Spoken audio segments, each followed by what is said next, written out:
Bueno, vamos a cambiar de tema. Hemos hablado y mucho acerca de las recomendaciones y los controles que por estos días se están realizando, no solo la Policía Caminera en la provincia de Córdoba, sino también otras instituciones, por caso Gendarmería Nacional u otras policías provinciales. Y hay un elemento que hoy, siempre en realidad, ha tenido que formar parte de esos que llevamos en el vehículo, pero que de alguna manera hoy ha generado muchas preguntas. Su uso, su utilización, estamos hablando concretamente del matafuegos. Para conocer detalles, nos vamos a poner en contacto con Marcelo Oviedo, el jefe de bomberos voluntarios de Santa Catalina Holver, y con él vamos a charlar acerca de este elemento indispensable que tenemos que llevar en nuestro vehículo. Marcelo, buenos días, ¿cómo le va? ¿Cómo está usted? Buenos días, Jorge, y buenos días para toda tu audiencia. Bueno, gracias por acompañarnos, gracias por acceder a esta nota. Y tenemos que decir que el matafuego es un elemento que siempre se debe llevar en el vehículo, más allá de la exigencia de la policía caminera. Hoy hemos visto un desborde total de quienes buscan de alguna manera cargar o recargar el matafuego, justamente a partir de la aplicación de sanciones económicas si realmente este elemento no se lleva en regla. Pero lo bueno es que en realidad es un elemento que debería llevarse siempre en el vehículo. Marcelo, en primer término, creo que vale la pena aclarar algunos aspectos respecto del matafuego. Puede ser que comencemos con una serie de placas que usted mismo nos ha hecho llegar para aclarar algunos detalles de este elemento. ¿Le parece? Sí, por favor. Bien, vamos entonces con ello. Bueno, ¿qué tenemos aquí en esta imagen? ¿Qué nos puede explicar?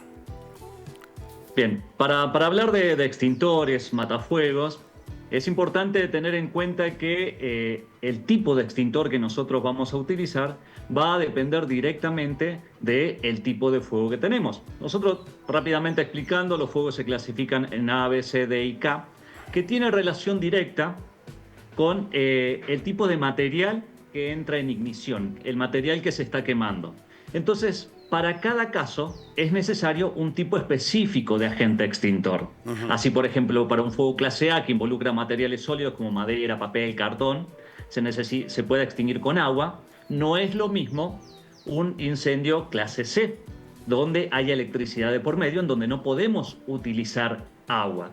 De ahí que para cada caso se usa un extintor diferente. En el caso del extintor vehicular, vamos a utilizar siempre un ABC, que es un polvo químico seco, que es válido para los fuegos clase A, materiales sólidos combustible, B, líquidos y gases combustible, y C, aquellos que involucran electricidad. Bien. Por eso es importante también entender esto. No todos los extintores sirven para lo mismo. Por ejemplo, un extintor ABC, el que tenemos en el auto o el que podemos tener en nuestra casa, de polvo químico, no es recomendable, por ejemplo, para combatir un incendio de pastos, un incendio de vegetación, porque no va a trabajar de la misma manera como lo haría el agua, por ejemplo. Todo tiene que ver con el tipo de fuego para el que lo vamos a utilizar. Claro, en el auto entonces siempre hay que llevar el extintor ABC. En este caso, y lo que dice la normativa, fíjate sí, que en este sentido, la ley 24.449, la ley nacional, especifica que tiene que ser un extintor ABC de 1 kilo, e incluso, lo amplió un poquito, sí, el decreto 779/95 lo vuelve a especificar, pero además dice un potencial extintor mínimo requerido, pero es la recomendación. Después en vehículos de competición hay otras variables y otras alternativas, pero para el auto, la pick-up, el uso habitual, un extintor, y lo dice el marco normativo, un extintor ABC de 1 kilogramo. Pregunto, en todos los casos el extintor, el tamaño del extintor es el mismo, o esto está directamente asociado al tamaño del vehículo? Porque imaginamos que tal vez un camión puede llevar o debe llevar un extintor de mayor tamaño. Claro, en ese sentido, lo que especifica justamente la legislación nacional tiene que ver con el tamaño, la capacidad de carga también del vehículo, el tipo o los elementos que transporta el vehículo. Ahí no solo que especifica el tamaño del extintor, sino también el potencial extintor. Y acá abro paréntesis, que tiene que ver con esto del potencial extintor. No todos los extintores y no todos los polvos apagan de la misma forma o la misma cantidad de espacio. Ahí hay un concepto que se llama potencial extintor. Los polvos tienen diferentes potenciales extintores y los otros agentes, por supuesto, que también, pero hay diferentes tipos de polvo, tiene que ver con la calidad y el alcance de los polvos y los costos también. Eso también es muy importante. Hay una especificación al respecto. Marcelo, ¿y por qué motivo esto del vencimiento? Porque hay mucha gente que dice, llevo el matafuegos para la revisión anual y en realidad yo veo que la aguja me indica que está cargado, que está perfecto, en condiciones de ser utilizado. ¿Es necesario realmente esto? Sí, es necesario. Y expliquemos por qué. Es cierto lo que la gente por ahí puede ver, que en el manómetro la agujita todavía se encuentra en la parte verde, que es utilizable, sí, que se puede utilizar todavía. En donde si yo lo acciono, el extintor va a funcionar. Pero hay tiempos de funcionamiento, hay toda una legislación. Pero va más allá de eso. Va a el control, a garantizar el control de que el ciudadano sea asesorado por el profesional técnico respecto de las condiciones en las que su extintor se encuentra, porque no todos por ahí saben leer el manómetro, o también esto de que el manómetro puede estar fallando eventualmente, pero también hay algo más, y fíjate que en este sentido la norma IRAM 3517-2, que es la que regula el tema de extintores portátiles en nuestro país, en la edición 2020 hizo un pequeño agregado en donde recomienda un control semestral para el caso de los automóviles por un posible estratificación del polvo. ¿Qué pasa con esto? Recordemos que adentro del extintor hay un polvo químico. Ese polvo es seco y eso es mineral. Puede estratificarse, es decir, puede endurecerse. De ahí la importancia que el profesional lo controle y se asegure. También funciona esto de la misma manera a nivel industrial. En la industria uno va a ver los extintores, en el supermercado, en el hiper, va a ver que los extintores están, todos se controlan, pero esto tiene que ver con los controles. En realidad, lo que puede suceder con un extintor que no ha sido utilizado es que se despresurice, que es la mayor complicación que vamos a tener, porque va a tener polvo, pero no va a salir, no va a funcionar. Claro. Entonces, de eso trata el control, garantizar eso. Bien. Además de toda la otra serie de controles, que no se granule el agente extintor, que no haya óxido en el cilindro. Hay que tener varias cuestiones de seguridad, hacia la seguridad integral el control, en realidad. Bien.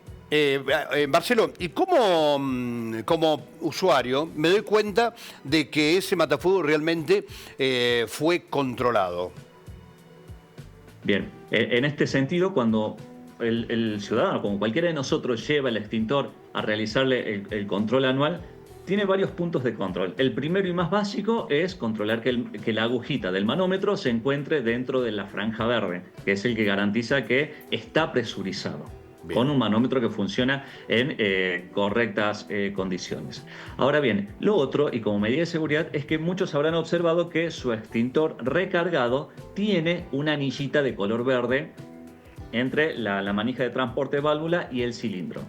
Esa anillita es la que indica que ese extintor ha sido abierto. ¿Por qué? Cuando nosotros lo llevamos a recargar, el recargador, el servicio, lo despresuriza, remueve la manija de transporte, asa todo el conjunto ese, extrae el polvo para controlar que esté en condiciones, lo pesan para garantizar que tenga el peso que se exige y que sea efectivamente polvo, porque hay muchos videos dando vuelta en donde no tenían polvo adentro, eso también es una realidad, y va a controlar el interior del cilindro para ver que no haya marcas de óxido, porque los polvos químicos son corrosivos. Luego de eso vuelve a introducir el polvo, coloca la anilla, el marbete que se llama, que es de plástico, cierra el sistema y lo presuriza. Bien. Anualmente, los marbetes, esas anillitas plásticas, van cambiando de color y esto ya está estandarizado. Para el año 2025 corresponde el color azul, el año 2024 era verde oscuro. Entonces, si nosotros encontramos un extintor con la anillita verde oscuro, quiere decir que fue recargado en 2024. Puede estar todavía en vigencia, porque recién estamos a unos pocos días del 2025. Y si la tiene de color azul, quiere decir que ha sido recientemente recargado. Ya si tiene otro color, quiere decir que ya hace rato que ese extintor no es controlado. Además también de la placa o etiqueta que se adhiere en el extintor que Sí, sí. indica la fecha de vencimiento. Bien. Marcelo, ya para ir concluyendo, justamente hablábamos de la placa que se adhiere al extintor. ¿Esta debe llevar la fecha de vencimiento y qué otros datos? Pregunto esto porque hay muchas dudas acerca de si debe llevar o no el dominio del vehículo donde se va a trasladar el matafuego. ¿Esto es así? Mira, en este sentido, IRAM 3517-2 dice unas cuestiones básicas. El mes y año en el que vence Sí. ese extintor, mes y año del vencimiento de la prueba hidrostática, la prueba hidráulica, como un cilindro presurizado, cada 5 años hay que hacerle la prueba hidrostática. Ajá. El número de serie del extintor, que este está estampado en el sifón en la parte metálica. Y la marca, la razón social de quien hizo la recarga. El resto son aditivos y mucho tiene que ver también con el uso y costumbre.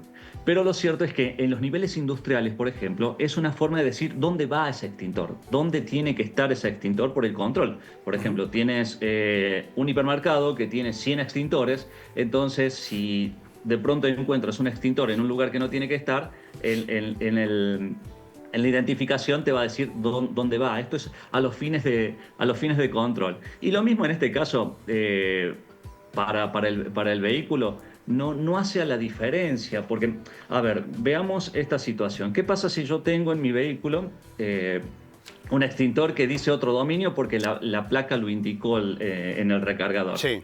Y bueno, cuando yo llevo el extintor de mi auto a cargar, me quedo con el de mi esposa, el del auto de mi esposa. ¿Por qué? Porque no puedo circular sin extintor. Entonces ahí viene esa otra parte. Y es más, IRAM también habla de esto de disponer del extintor sustituto. Un extintor que justamente esté ocupando ese lugar cuando se lleva a recargar el otro, porque no te lo devuelven de inmediato. Hay un tiempo de demora en la entrega del extintor, que es lógico. Entonces ahí es un poquito de sentido común y criterio, entiendo yo, en el de interpretar el cumplimiento de la norma, que no lo dice específicamente que tiene que ser el que corresponde a ese vehículo, pero Claro. sí que tiene que estar. Entonces ahí creo que falta explicar esa parte, por eso se ha suscitado mucho de estas dudas que se han generado al respecto. En lo que es la normativa no lo indica. Ahora bien, si lo hacemos por cuestiones básicas de control y demás, sí, porque en el caso, por ejemplo, yo tengo en mi auto tengo el extintor alargadito y en el auto de mi esposa el panzón, el gordito. Entonces, no encastran en los sistemas de amarre. Entonces, es lógico que yo tenga que saber cuál es de cada auto. Y acá también, para evitar esos problemas, también es importante que cuando llevamos a recargar el extintor, si el recargador no nos pide el número de dominio y demás, le pegamos una cinta con el nombre para evitar inconvenientes. Pero en la realidad práctica, la normativa vigente no lo especifica. Bueno, no se lo voy a preguntar a usted porque usted es bombero voluntario, pero el tema es que a los efectos de algún tipo de control solo se debería controlar que el matafuego, por un lado, esté presente, o sea, tener el matafuego y tenerlo en condiciones de uso, que esté en regla, más allá del dominio que pueda figurar en la placa correspondiente y si esta coincide o no con el vehículo. Eso sería lo lógico, digamos, ¿no? A simple criterio, por supuesto que sí. Bien. Marcelo Vido, le agradezco por estos consejos, por todo esto que nos... Permitime un instante. No solo eso, sino que el extintor también esté debidamente sujeto en el vehículo, que no vaya suelto. Recordemos que en caso de accidentes de tránsito, todo lo que va suelto dentro del vehículo se convierte en proyectiles que va a golpear a los ocupantes. Eso también es muy importante. En dos palabras, ¿cuál es el mejor lugar para llevar el matafuegos? La normativa dice a la mano.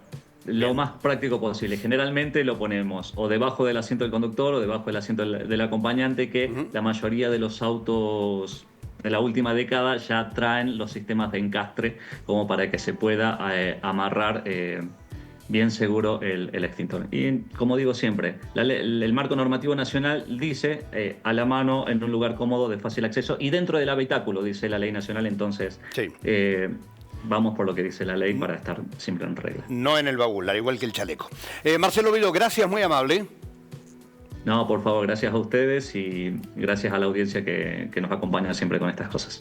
Gracias, un abrazo. Un abrazo.